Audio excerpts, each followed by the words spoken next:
shows their feelings. They always have to be prepared to demonstrate sexual interest on women um, that you meet, so it's impossible for them to get the idea wrong about you. Meaning, uh, they always have to be acting like they are sexually attracted to women, even if they're not in that moment, because they don't want women or men to get the idea that they are quote unquote gay or have other interests than being in a heterosexual relationship with a woman, cisgender woman at that. The book talks about a survey about how each gender feels. What each gender feels. We talk about the binary, rigid structures of gender, woman, and male, about how they feel or are most afraid of. And women say that they're most afraid of being, trigger warning, raped or murdered, while men are most afraid of being laughed at. And this also goes back to under the scrutiny of other men, that competition, always having to seek approval from men for their manhood, or being seen as a man, being seen as masculine. Um, he talks about they talk about that the reigning definition of masculinity is not being feminine. Um, this produces a sense of powerlessness among men because we have constructed this meaning of manhood so that only a tiny portion of men come to believe that they are the best or the biggest, the most daring, the most aggressive. So toxic masculinity produces this aspire to roughness and is an ideology of living in fear of ever seeming soft, tender, weak, or somehow less manly. So before I took this class, I understood what sexism was, like the foundation of what a woman, being from a disadvantaged, minoritized group, feels. Um, and that's kind of what kind of made me feel wary of men because of this ideology that they are going to overpower me or have dominance over me or hurt me in a way, physically, sexually, emotionally.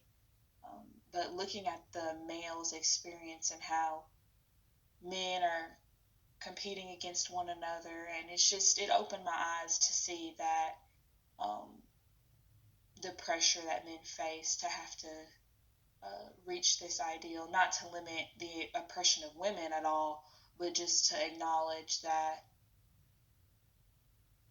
they also go through bullying, they also go through feelings of inadequacy of their masculinity, and that's especially when compared to interactions with other men and women too.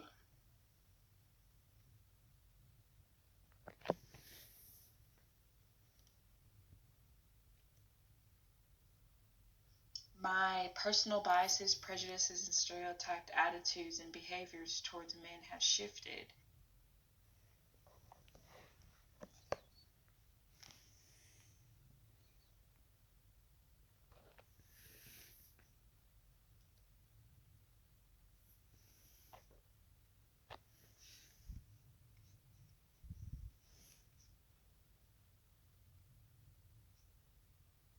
For this course, if I've seen somebody in a wheelchair or with a cane, I see that they were people that were physically um, had a physical disability. I seen that they needed my sympathy. They were so strong for continuing to live a life, quote unquote, wheelchair bound, which is considered derogatory currently, and that their life must be so hard to be, quote unquote, stuck in a wheelchair their whole life. But by taking this class, this ideology has shifted because I'm now aware of the stereotypes and biases and prejudices that I hold towards people with physical disabilities. I found that through the institutional level, looking at readings for diversity and social justice, Adam and others talked about in medical institutions how they control the needs of people with disabilities, um, how they are perceived, and how the educational system decides appropriate methods for educating people with disabilities. One hindrance that people with disabilities face are equal access, because in order to provide accommodation, buildings require modifications, changes in standard procedures, and a clear idea on how to meet the needs of those with disabilities. Laws like American Disabilities Act and Individuals with Disabilities Education Act are supposed to provide this accommodation and equal access to education, but they oftentimes fail. Many schools don't have the time or funding to implement curriculum and programs that would benefit students with disabilities. Therefore, people with disabilities feel excluded from the conversation of accommodation and equal access for themselves. They are seen as invisible. They lack the necessary support because of this stigma that is perpetuated by stereotypical beliefs on people with disabilities. Um, this is the root of my socialization. Um, Understanding my privilege and understanding the historical treatment and how people with disabilities were seen as incompetent. They were people committed horrible acts on them to try to fix them into what we see as normal in society, which is not having a disability at all. Um, really showed me why I have these prejudices and biases and stereotypes towards people with physical disabilities. Um, I kind of understood that America excluded people with disabilities, so therefore I excluded them. I don't even think um, about like fighting for social justice. This class brought that to my attention, that I was kind of ignorant. Like, America has been over issues of disability, and this further oppresses people with disabilities at individual and institutional and the cultural level. Um, by taking this class, I realized that I have to be an advocate for people with disabilities. Like I said, they lack the support to get rid of this stigma. This course allowed me to see how I associate in my analysis of myself incompetence and other disabilities like a hearing disability or intellectual disability with having a physical disability. Earlier in the slide on part one, I talked about how I felt that I needed to talk louder and slower to people that I were communicating with that were sitting in a wheelchair. Me connecting a person that has a physical disability to not being able to hear are two completely different things, and I just assumed that a person in a wheelchair was incompetent and not able to hear me, hence the association between the two. By acknowledging my own privileges and biases and stereotypes that I hold on people with physical disabilities, it has shifted from before I took this class. It made me aware how I am a part of continuing and reinforcing ableism, which has historically supported the denigration of people with disabilities.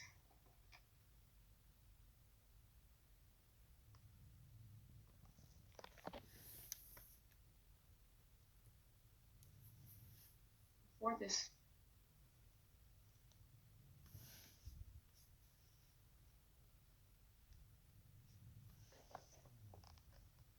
what are my values, beliefs, and experiences that impact my social work role and responsibilities? Well, I consider myself somebody who's nice, kind, open, empathetic, patient, and caring.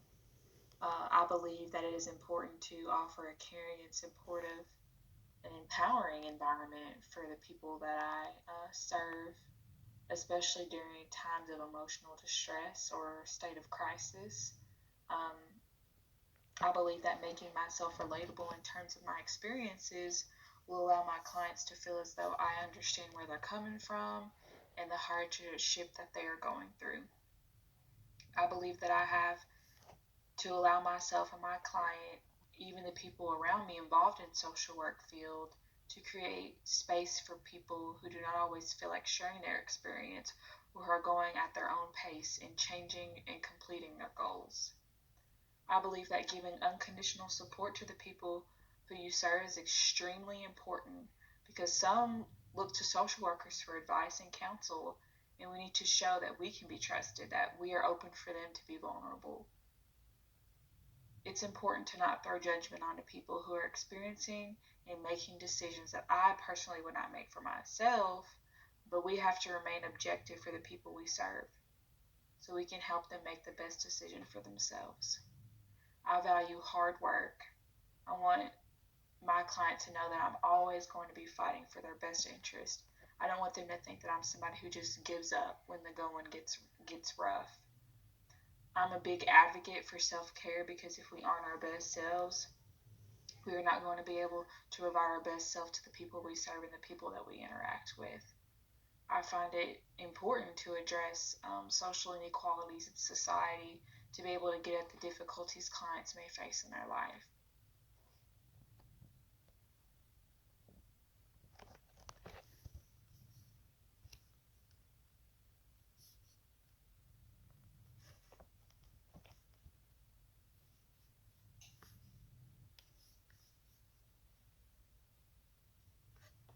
My plan to address personal biases, stereotypes, and prejudices is to expose myself to experiences that I can't encounter in groups of people that look like me and have similar beliefs than me, especially in terms of gender and those without a physical disability. I find myself surrounding myself with women, cisgender women especially, and people that don't have a physical disability. So I really need to expose myself to that and address. And by exposing myself to that, I can address the prejudices, stereotypes, and biases I have on those groups.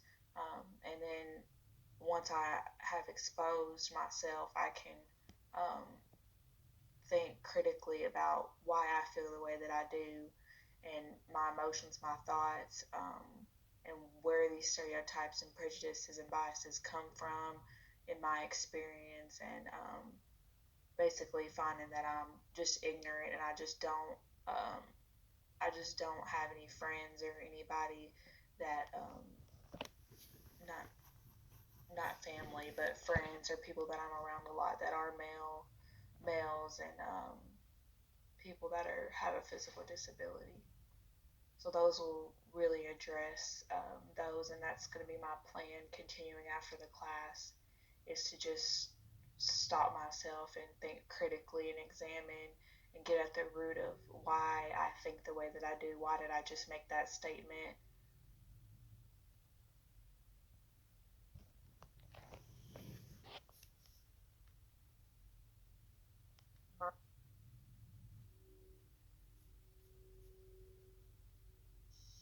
How do you do that?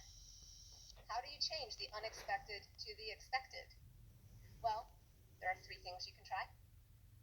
One, as you go about your day, visualize situations before they happen. The meeting you're about to walk into, the new doctor you're seeing, the driver you just pulled over for having a broken tail light. And whatever mental picture you get, change it. Open yourself to different possibilities. The second thing, when we do encounter the unexpected, have the courage to examine your own behavior. Ask yourself, is this how I would handle this interaction if this person looked like me? Or if this person didn't look like me?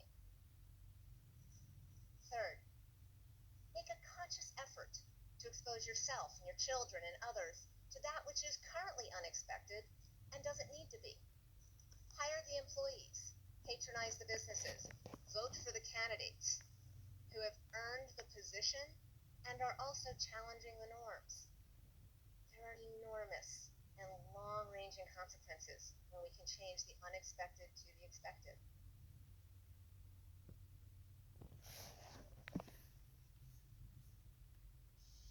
How do you do that?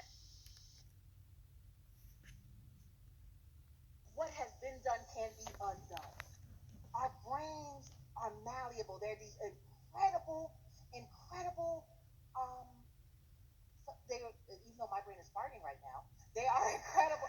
They are these incredible capacity for growth and change. And so you may say to me, Molly, how do I do this? First, what I want you to do is to call yourself on your own stuff.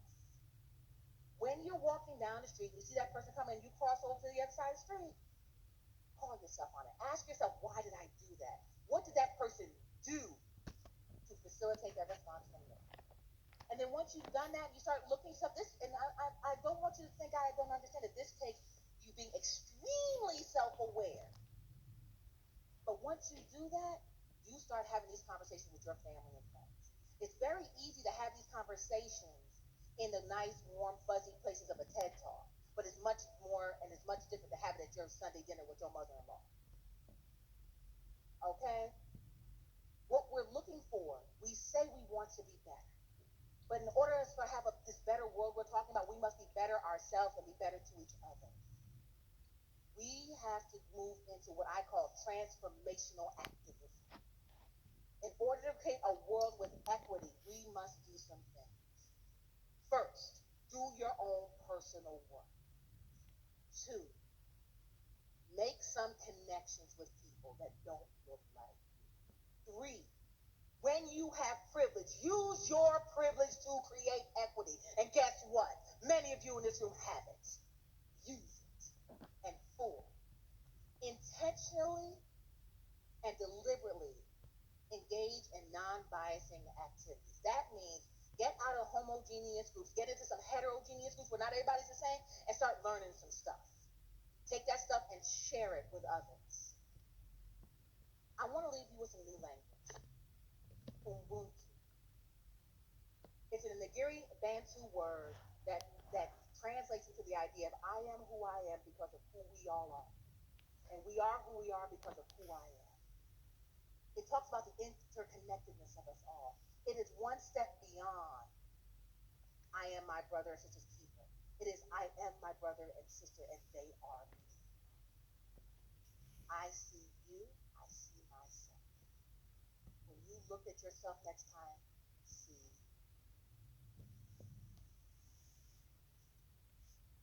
What has been done? Suicide is the lead killer of men between the ages of 15 and 55. Not all men are violent, but the majority of violent acts are carried out by men. Women all around the world feel more safe around other women than they do around men. In our schools, in our universities, in our places of work, and even in our households, women suffer on a daily basis. They experience abuse by the hands of men.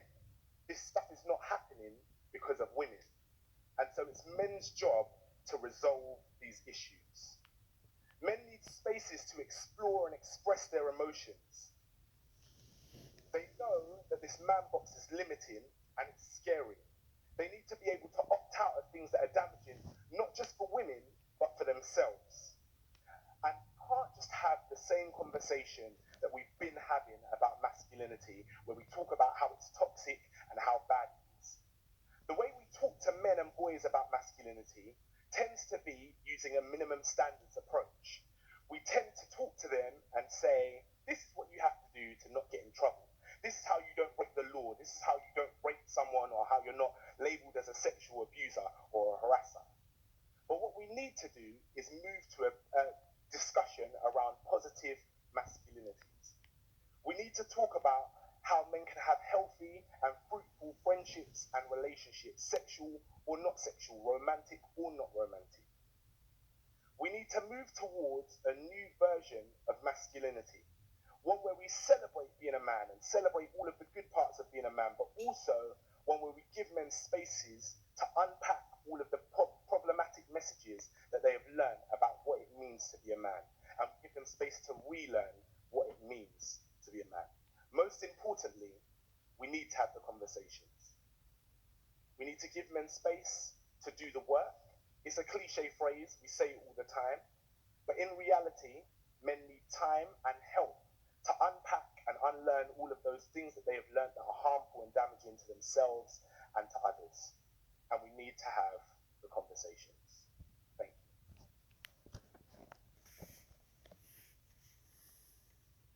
Okay.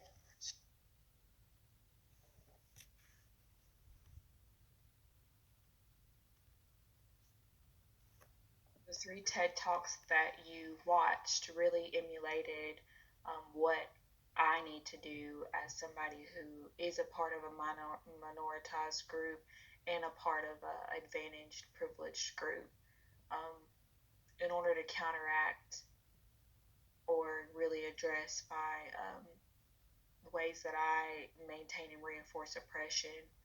My plan is to have discussions with people who are different from me and talk about oppression and not be scared to have those conversations, even if we come from different experiences. Like if I'm talking to somebody about my experience as a woman and I'm talking to a male, I need to be able to understand his point of view around masculinity and femininity and how he got to his stereotypes and biases and beliefs, and be able to both have discussions about that is really critical, and that's going to be my plan moving forward.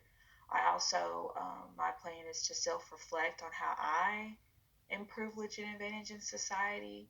Sometimes it's hard to get out of the boxes that you put yourself in of how other people make comments that hurt you. Those are the more memorable moments in your life, or the moments that hurt, at least in my opinion, for me.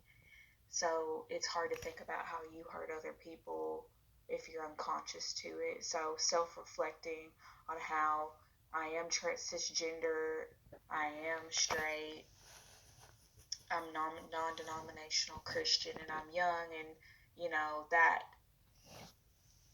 those identities kind of in their own setting are advantaged in some ways and not, considering to certain people and sociologists. So really self-analyzing and self-reflecting on how I'm advantaged in society and how I'm minoritized in society. I'm a person of color. I'm African American and Caucasian, 50% both. I have mental health issues, so I would say I have a mental disability. I am young, that could be considered minoritized, and I'm low income. So those things are how I'm minoritized, and I need to be able to reflect and see ways that structurally how I am minoritized. Also, my plan is to call out my family and friends who stigmatize minority groups and dominant groups. When people interacting with people and someone says, "Oh, she wore that," or if you're in a conversation with somebody, this is something that I hear a lot, especially in regards to women and sexual assault, is, well, look at her videos or what she's posted on social media, like she was asking for it, she's very promiscuous, so it's hard for me to even believe her. Like stuff like that, just calling it out and being like, no, because we need to make space for women to be able to talk about their experiences, because if we close that area off, you're always going to leave thinking that women are this way, all women are this way, all women are that way, and that's not the truth.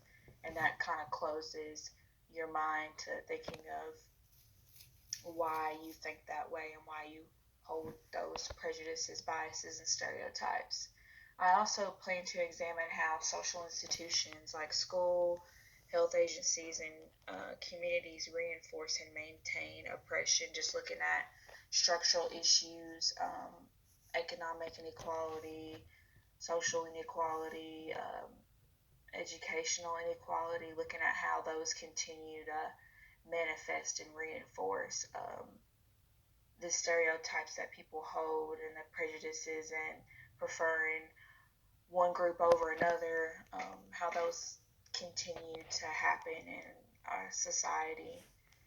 Lastly, my plan is to vote and advocate for laws and policies that support equal access and opportunities for minoritized groups. And this is especially important when you're thinking about meso level of social work, focusing on groups that are disadvantaged and minoritized, vulnerable populations. Just using my voice and voting for people and leaders and policies that really support people that don't get the support. Like, in talking about people with disabilities, they feel like they're invisible. They feel like they don't have a voice. And as an ally, I hope to really have their voice spoken through me, or just being an ally to them.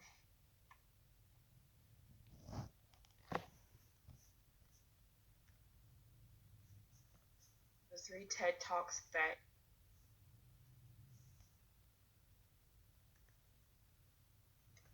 by not addressing my own biases, prejudice, and stereotypical attitudes and behaviors, it fails to abide by the National Association of Social Workers Code of Ethics. And 2 really stood out to me. Social workers respect the inherent dignity and worth of the person, and social workers challenge social justice. So, failing to critically assess and see how you are promoting or seeing the positive attributes of one group over another, assigning generalized attitudes and behaviors to a group, a whole group, and not seeing that everybody's different within color, if you have a disability, upper class, middle class, lower class, like all of the isms. Seeing how like people not being able to acknowledge how everybody's different, and not placing these negative or even positive attitudes and behaviors on groups of people because you think everybody in that community or group acts the same way and does the same things. So by failing to abide by the National Association of Social Workers Code of Ethics, I fail to do that if I don't critically assess myself and critically analyze why I think the way that I think, and where the behaviors that I do are coming from. And I also, in that, I don't respect other people. You know, like I said before, we're all different. And if I'm not respecting and seeing the worth of that person, and I'm just seeing them as one attribute or one individual inside of a group, I'm not doing them justice, and I'm not respecting them in that way like a social worker should.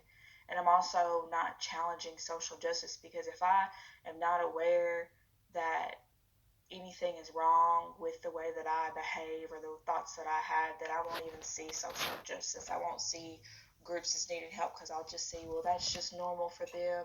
That's just the way it is. Oh, well, it's not really promoting change for society and seeing structural inequalities and issues and social problems that need to be addressed.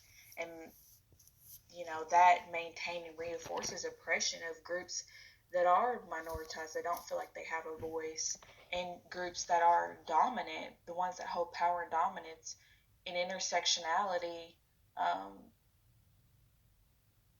it kind of varies. So, you know, as I would see an African American male, I might see, well, he's dominant because he can hold power and dominance over women, but he's also African American. So one whole person isn't just all dominant. Like, we all, by doing that, I'm maintaining, reinforcing oppression for everybody. I'm continuing to use stereotypes, continuing to use implicit bias, continuing to discriminate, and then it justifies the denial of education, employment, housing, and other opportunities to groups that I'm not acknowledging that I'm doing anything wrong to, or not acknowledging that I have of unconscious biases, prejudice, and stereotypes that I'm just not seeing. That's why it's important to critically assess uh, your biases, your prejudices, and your attitudes, because you want to be able to treat everyone in a caring and respectful fashion. You want to be able to be mindful that people are different culturally and ethnically. Um, and it's my responsibility to my clients and to society as a whole to resolve conflicts and in my client's life and in the broader society in a manner that is consistent with the, the National Association of Social Workers values, ethical principles, standards of profession. I'm supposed to pursue social change, particularly with vulnerable and oppressed individuals and groups of people. I'm supposed to promote sensitivity to and knowledge about oppression and cultural and ethnic diversity. I'm supposed to understand how people socialize these negative attributes on minoritized and dominant groups. It's critical to start with ourselves first so we're able to see the root of where we harbor our own biases, stereotypes, and prejudice towards groups. And once we are able to analyze our own actions and our role in oppression, we can understand and be able to communicate how other people contribute to oppression. And this self reflection is critical in dismantling systems of oppression that we are judged by the content of our character, not by generalized attitudes based on our race, class, gender, age, um, religion, or ability status.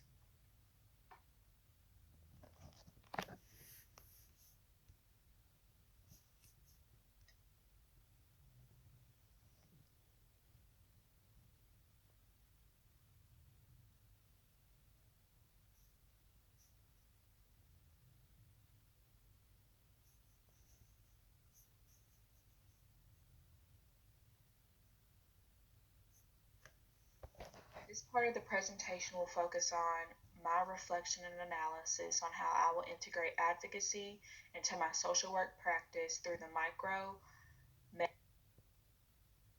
This part of the presentation will focus on my reflection and analysis on how I will integrate advocacy into my social.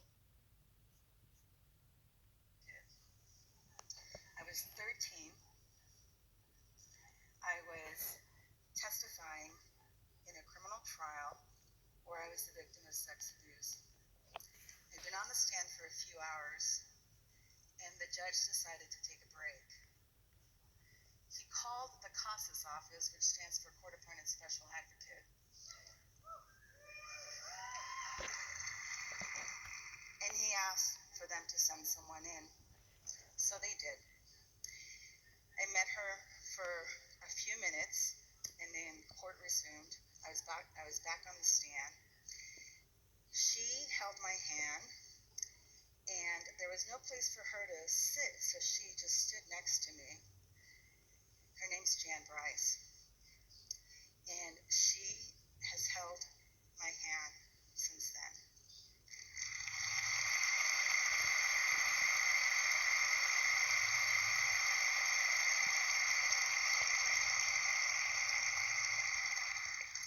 I finished my testimony. It was a few more hours. As a result of that case, I ended up in foster care. That's why I had so many different placements. And I eventually aged out when I was 18. You know how I told you that high school counselor was not my advocate? Jan Bryce is my advocate. She has been there for me and has imagined places for me I have never thought that I could go. She has been at my every graduation, high school, college, law school, my swearing-in ceremony. She's at my TED Talk.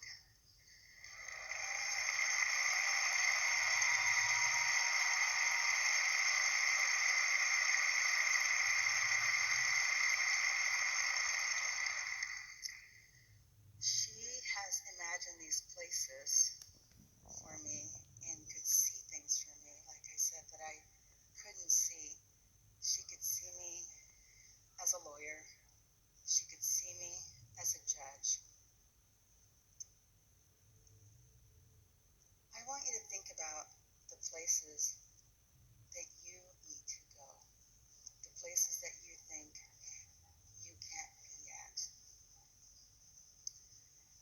are your advocates? And most importantly, who are you an advocate for?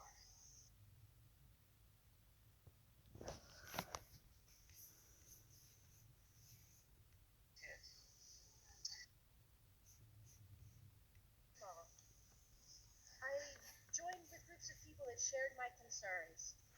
I organized marches. I started groups, I left groups, I joined groups. I had important conversations with people of all types of viewpoints. After a while, I still felt like I wasn't quite doing enough, and I wanted to do more, so I tried new things. Not all of them were successful.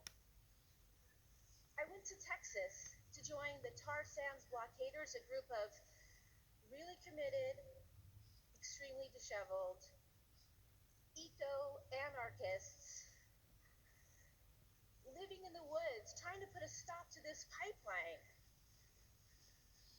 As you might imagine, I was so out of place there that I'm pretty sure that they thought that either the FBI or their parents had sent me to spy on them. Other things I tried were more successful, though. I joined a group called 350.org, one of the most renowned international groups on climate change. All right. And we were able to put a stop to dangerous oil trains set to roll through this community.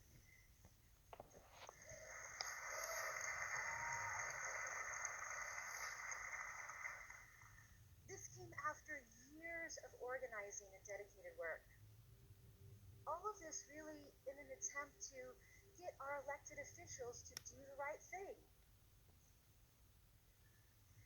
Activists spend a lot of time outside the halls of power, hoping that those inside make the right decisions. I realized that we needed to not just be on the outside demanding the right thing, but on the inside doing the right thing. Because it's not enough just to march in the streets. We need to march onto our school board and into our city halls and onto Congress to make the changes that we really need.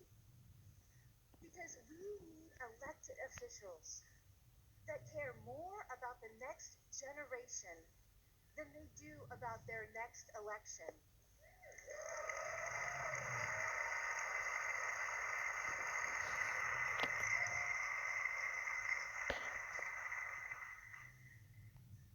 So, I was ready, not only to show up, but to step up in a way that I might be able to make a bigger impact.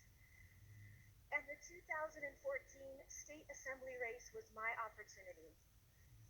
My opponent was a gas station owning, fossil fuel money taking, longtime politician.